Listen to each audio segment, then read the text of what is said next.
Welcome back to the Deep Dive. Our mission, as always, is pretty simple. We take the sources you give us, all the research and articles, and we try to pull out the most important bits of knowledge, the key insights. Yeah, basically giving you a shortcut to feeling, genuinely informed. Exactly. With maybe a few surprising facts and hopefully just enough humor to keep you engaged. And today we are setting out on, quite a journey, I think. It looks like it. We're diving into 1,000 years of Balochistan's history. It's one of South Asia's most, I'd say, rugged, often mysterious, but definitely strategically vital regions. Right.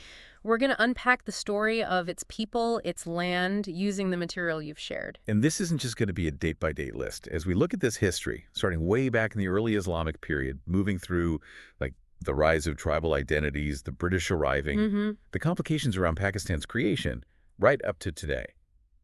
There's this question that keeps popping up for me. How does this fiercely independent identity manage to survive, even sort of thrive, when massive empires are rising and falling all around it? That's it exactly. What's so compelling, I find, about Balochistan is how its deep history isn't just, ancient history. It's an active phase shaping today. Still relevant. Absolutely. We're talking about a story that stretches back, really, to the turn of the last millennium, around 1000 A.D. 1,000 years. It's incredible. So back then, between, say, 1000 and 1300 A.D., Balochistan wasn't really a fixed place on a map, more like a landscape in motion. A journey, as one source put it. That's a great way to put it. What was life like then, in that early Islamic era? Was it really nomadic, tied up with these old trade routes? Oh, absolutely. Picture, nomadic tribes moving across the land, these ancient trade routes crisscrossing everywhere. Balochistan was fundamentally a crossroads. The transit point. A transit point for goods, yes, but also, crucially, for ideas. And this is the period when the Baloch people gradually embraced Islam. But what's really striking, and the sources highlight this, is how it happened. It wasn't conquest, not forced conversion. It was more organic. It came through Arab traders, through Sufi mystics, through their stories and poetry and devotion. So not top-down at all, more like a cultural, a spiritual kind of osmosis. That's fascinating. Exactly. It seems these Sufi narratives and practices really resonated, making faith a sort of intrinsic part of the cultural fabric. And the sources mention these big dynasties, like the Ghaznavids, the Ghurids, but their influence was light. What does that mean on the ground? How did the tribes stay so independent against these, regional superpowers?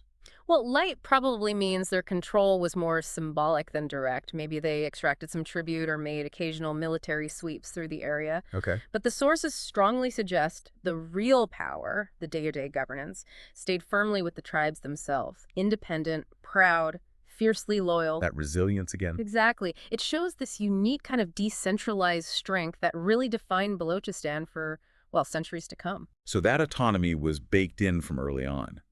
Then moving forward, maybe 14th century up to the 1700s, this independence starts to, crystallize into a more unified Baloch identity. Yes, it's a really pivotal time. You have a common language, shared customs, and this is key, the constant need to defend their lands from outsiders. That really pushes them together. Forges a common cause. Precisely. Yeah. And this leads directly to the rise of the Khanate of Kalat, founded in 1666. 1666, okay. And this wasn't just some loose tribal alliance anymore. It became a pretty sophisticated political entity, a confederacy, really, that managed to unite many of these scattered Baloch tribes under one ruler, the Khan.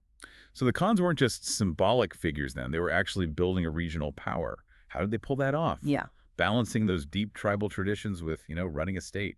Sounds tricky. It was definitely a delicate act. They ruled from Kalat City, and they had to be skillful diplomats, constantly navigating this complex web of tribal loyalties. But they did set up a system of governance, collected taxes, even had a standing army. This gave Balochistan a level of stability and kind of external recognition it hadn't really had before. They made alliances, pragmatic ones, with bigger powers like the Mughals or the Persians, but always, always trying to keep their internal autonomy. Protecting their independence. Exactly. It was this remarkable period where you see a shared identity. You could almost call it a proto-nationalism, really taking shape through self-governance and common defense. Okay, fast forward. 19th century, everything changes. The British Empire arrives on the scene. Yeah, the game changes completely. And they zero in on Balochistan. The sources are really clear. It wasn't about the people, not the resources initially. Yeah. It was the strategic position. Why? What made it so vital for Britain? Right. At this time, you have the Great Game in full swing. Britain is deeply worried about Russia expanding south towards India. The crown jewel. Exactly. And Balochistan, with its rugged mountain passes, its direct route towards Afghanistan and Persia, it becomes this absolutely critical buffer state. A gateway. A gateway to Central Asia. Precisely. Its value was almost purely geopolitical, a key square on that huge imperial chessboard. And that strategic interest, well, it led to action pretty quickly. Direct action, it sounds like. The attack on Kalat in 1839, the Khan gets killed. That's a brutal way to assert control. It certainly sent a message. And by 1876, Britain's basically in charge. But they split it up into directly ruled British Balochistan and the semi-autonomous Kalat state. Why the split? What did that mean for the Baloch people? It was, typical British pragmatism. Direct rule in some areas let them build military bases, like the huge garrison at Quetta. Quetta, still important today. Hugely important, and build railways for troops and eventually resources. But keeping the Kalat state semi-autonomous, ruled nominally by the Khan, that was about indirect control. Cheaper, easier maybe. Probably. Leverage the existing structures, keep things calmer, but ultimately still serve British interests. But here's the thing. The sources keep hammering home. Despite this control, this division, the Baloch people themselves, they never really fully submitted. That desire for self-rule, it just simmered constantly beneath the surface, a permanent challenge. That resilience, again, it connects right back to their earlier history. Which brings us then to 1947. Pakistan is born. India is partitioned. A hugely complex time for Balochistan. Profoundly complex. What did the Khan of Kalat want? The sources say he pushed for independence. He absolutely did. Harking back to that historical autonomy of the Khanate, he genuinely aimed for a fully independent Balochistan, a sovereign state. He even declared independence briefly. Really? Yes. But the new Pakistani state, looking at Balochistan's strategic location, its potential mineral wealth, they weren't having it. So pressure was applied. The sources say significant pressure. What kind? Immense political and ultimately military pressure. The account suggests things escalated quickly, demands were made, forces were moved, and by March 1948, under what seems like direct coercion, Kalat and the other princely states had acceded to Pakistan. So for many Baloch, this wasn't a willing union. It felt like an annexation. That's how it was widely perceived, yes. Not a voluntary joining, but something imposed.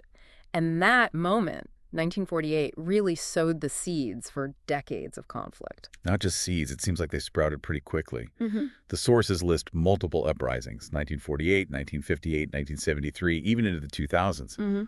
What were the specific sparks? We hear autonomy and resources, but what were the particular grievances fueling this resistance? The core demands were consistent. More autonomy, basic respect, control over their own natural resources, but each flare-up had specific triggers. Like the 73 uprising. That was a direct reaction to the federal government sacking the elected provincial government in Balochistan. Intervention. Exactly. And increasing federal control over things like the huge natural gas fields discovered there. So each rebellion was like a renewal of this struggle against what many Baloch felt was, well, closer to an occupation than integration. And the response? Tragically, the response from the central government was often military force, which, of course, just deepened the anger and the sense of injustice. Which leads us to a really pivotal and very raw event mentioned in the material. The killing of Nawab Akbar Bhutto in 2006. Yes, a major flashpoint. He was a key Baloch leader. His death apparently sparked fury. And that cry went up, "We are not just land, we are a people." That's powerful. Why was his death such a symbol? What does that statement really mean? Nawab Bhutto wasn't just another politician. He was a major tribal leader, an elder seen by many as embodying Baloch defiance and that long struggle for self-determination. A figurehead. More than that, a symbol of resistance. So when he was killed during a military operation, an event many viewed as an extrajudicial killing, it triggered this massive wave of collective outrage. Understandable. And that phrase, "we are not just land, we are a people," it's profound. It's a direct challenge to anyone seeing Balochistan merely as territory or a source of gas and minerals. It asserts, we are a distinct nation. We have our own history, our own culture, our own rights. See us, hear us, respect us as people, not just as a strategic asset on a map. Which brings us right up to now, present day. Balochistan is at another crossroads, isn't it? A very complex one, yes. You have the China-Pakistan Economic Corridor, CPEC. Huge project, promises of highways, ports, power plants. Sounds good on paper. It does. Billions in investment, potential for transformation. But the sources raise critical questions. Who actually benefits? What about the local people? Can this kind of massive development happen alongside, basic dignity and respect for the inhabitants? Those are the crucial questions. CPEC promises development, connectivity on an unprecedented scale, but many Baloch on the ground feel, well, sidelined. How so? They see these huge projects, but feel the jobs, the economic benefits, are mostly going to outsiders. Their land is being used, sometimes without proper consultation, often without what they feel is fair compensation. So the development feels like another form of exploitation. For many, yes. It risks undermining their traditional livelihoods, their culture, rather than genuinely uplifting the community in a way that respects their history and their aspirations. It's a huge tension. And the port city, Kuadar. Yeah. That seems to be the ultimate symbol of this, right? Deepwater port, gateway for trade, massive potential. Enormous potential. Yet it also seems to embody this conflict. Many Baloch there still feel completely unheard, unseen, even as their coastline is transformed to this major strategic hub. It's the perfect microcosm, really. Gwadar highlights the dilemma. Modern mega development hitting up against these deep historical grievances, a place where the strategic value of the land is obviously paramount. Right. But the voices of the people who've lived on that land for generations, they often struggle to be heard above the noise of geopolitics and economics. So stepping back from this whole 1,000-year journey, what's the takeaway? Balochistan is clearly, as you said, much more than just a map. Oh, definitely. It's like poetry carved into those mountains, maybe. Resilience echoing down through the centuries. And a people still searching for their voice. Still seeking their voice in the grand narrative of the region. Absolutely. This history shows, I think, how powerfully a distinct identity, that resilience, that quest for autonomy, can endure through centuries of empires, changing borders, new nations. It really underscores that deep link between land identity and that sort of unshakable human desire for self-determination. Exactly.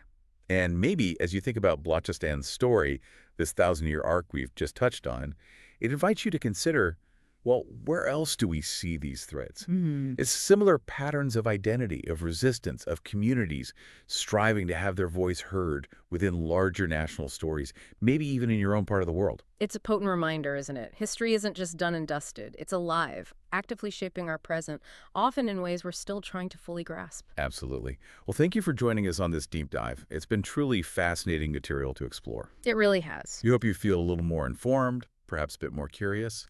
Until next time.